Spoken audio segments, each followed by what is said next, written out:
Ice ನೋಡಮ್ಮ. Ice ice ice ice cube ತಗೋ, ice cube ತಗೋ.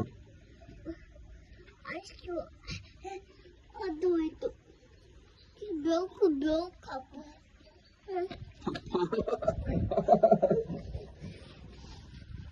ಕೋಲ್ಡ್ ಅಮ್ಮ ಅದು. ಏನಕ್ಕೆ ಬಂದೆ? ಕೋಲ್ಡ್ಗೆ ಏನಕ್ಕೆ ಬಂದೆ ನೀನು?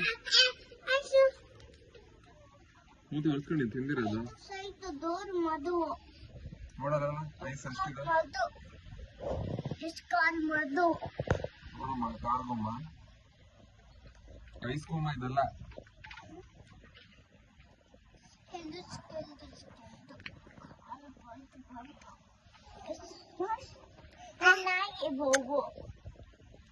ನೋಡ ಐಸ್ ಗೊಮ್ಮ ನಡೀರಪ್ಪ, ಅವನ್ ಐಸ್ ಗೊಮ್ಮ ಸಾಕು. ನಡಿ ನಡಿ, ಐಸ್ ಗೊಮ್ಮ ಅದು. ಅಲ್ಲಿ ಐಸ್ ತಿಂದ್ಬಿಡತ್ ನಮ್ದು ಐಸ್ ಗೊಮ್ಮ. ನಿಂತ್ಕೊಂಡು ನೋಡ್ರಿ. ನೋಡಪ್ಪ ನಿಂತ್ಕೊಂಡು ನೋಡ್ರಿ.